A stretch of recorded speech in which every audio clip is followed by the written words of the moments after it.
دارالعلوم دیوبند کا بھی ذکر ہوا اور حضرت علامہ انور شاہ صاحب کشمیری کا ذکر ہوا. ان کا حافظہ عجیب و غریب تھا. ڈاکٹر اقبال جو کہ شاعر مشرق ہے اور عالم اسلام کے عظیم الشان شخصیت ہے، عظیم الشان شاعر ہے. کہنے کو وہ شاعر ہے لیکن اپنے فلسفے کے اعتبار سے، اپنی تعلیمات کے اعتبار سے دراصل قرآن مجید کے ترجمان ہیں. تو ڈاکٹر نے ایک موقع پر جس وقت علامہ کی وفات ہوئی اور ڈاکٹر کو اطلاع ملی لاہور میں، تو لاہور کے برکت ہال میں تعزیتی جلسہ ہوا اور اس جلسے میں ڈاکٹر نے تقریر کرتے ہوئے یہاں سے آغاز کیا کہ ہزاروں سال نرگس اپنی بے نوری پہ روتی ہے، بڑی مشکل سے ہوتا ہے چمن میں دیدہ ور پیدا. اور فرمایا ڈاکٹر نے تقریر کرتے ہوئے کہ اسلام کی آخری 5 صدیاں مولانا انور شاہ کی نظیر پیش کرنے سے عاجز ہیں. علامہ کشمیری کے شاگرد اور جامع اشرفیہ لاہور کے شیخ الحدیث حضرت مولانا ادریس صاحب کاندھلوی، جن کی معارف القرآن بھی ہے اور سیرت المصطفیٰ بھی ہے اور حدیث کی معروف کتاب مشکات المصابیح اس کی شرح عربی میں التعلیق الصبیح بھی ہے. وہ فرماتے تھے کہ ایک روز علامہ کے تمام شاگرد جمع ہوئے اور جمع ہونے کے بعد یہ آپس میں گفتگو ہوئی کہ علامہ کشمیری کا علم کتنا تھا.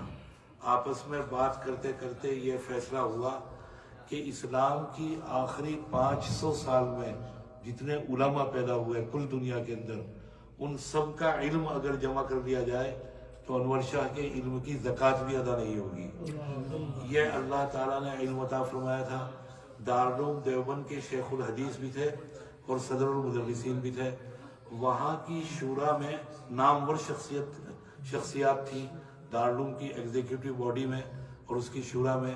ایک موقع پر وہاں پر سر یاور جنگ آئے ہیں جو کہ مشہور حیدرآباد کے نواب تھے اور آنے کے بعد انہوں نے شورا میں شرکت کی.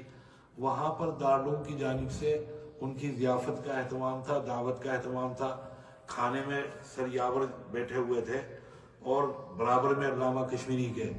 علامہ کشمیری کھانے سے فارغ ہونے کے بعد جب سویٹ ڈش آئی، میٹھا آیا، تو اس کو لے کر ہاتھ سے کھانے لگے. وہ حیران ہو کر دیکھنے لگا کیونکہ اس کے اعتبار سے یہ تہذیب کے خلاف تھا. تو بڑے سلیقے سے دریافت کیا کہ حضرت کیا آپ حدیث میں یہ بتا سکتے ہیں کہ نبی کریم صلی اللہ علیہ وسلم نے انگلی سے اور ہاتھ سے کوئی چیز کھائی ہو، آپ نے میٹھا استعمال کیا ہو یا کوئی اور کھانے کی چیز؟ حضرت اگر بتا دیں تو بڑا کرم ہوگا. شاہ صاحب نے فرمایا اس کے 3 جواب ہیں. کچھ عقلی جواب ہیں اور کچھ نقلی. آپ کو کون سا جواب چاہیے؟ حدیث سے جواب دوں یا عقل کے مطابق جواب دوں؟ کہنے لگا کہ حضرت حدیث کے مطابق جواب دیجئے، مجھے حدیث سے جواب چاہیے. فرمایا کہ حدیث میں ہے کہ نبی کریم علیہ السلام کو لوکی بہت پسند تھی، کدو، اور آپ اس کو پیالے کے اندر جب سامنے آتا تیار ہو کر کدو شوربے کی شکل میں، تو پیالے کے اندر اپنی انگلیوں سے تلاش کرتے تھے اس کے قطرے کو اور تلاش کر کر آپ اس کو انگلیوں سے اٹھا کر کھاتے تھے. کہنے لگا حضرت اگر نقلی جواب بھی بتا دیں، اصلی عقلی جواب بھی. فرمایا مسکرا کر کہ مجھے پتا تھا کہ آپ جیسے آدمیوں کی تسلی حدیث سے نہیں ہوگی. عقلی جواب فرمایا کہ عقلی جواب یہ ہے کہ آپ اگر اسپون استعمال کر رہے ہیں تو اسپون کے سائز کو بڑا نہیں کر سکتے، ایک ہی سائز. انگلی سے اگر 1 سے کام نہیں چل رہا تو 2 سے کام نہیں چل رہا تو اور بڑا کر دیجیے 3 انگلیوں سے. اور فرمایا کہ دوسری بات یہ ہے کہ اسپون ان کے منہ میں بھی جا رہا ہے، ان کے منہ میں بھی، آپ کی انگلی صرف آپ کے منہ میں جا رہی ہے. اور تیسری بات یہ ہے کہ آپ کو اسپون کے اندر لے کر کوئی چیز کھائیں، وہ گرم اور ٹھنڈا نہیں بتا سکتی. آپ اچانک کوئی گرم چیز حلوہ منہ میں رکھ لیں گرم، زبان آپ کی جل جائے گی. جبکہ انگلی سے اگر آپ کھائیں گے انگلی آپ کو بتا دے گی کہ یہ کھانے والی چیز گرم ہے یا ٹھنڈی. کہنے لگا سبحان اللہ حضرت ماشاءاللہ کیا بات بیان کی.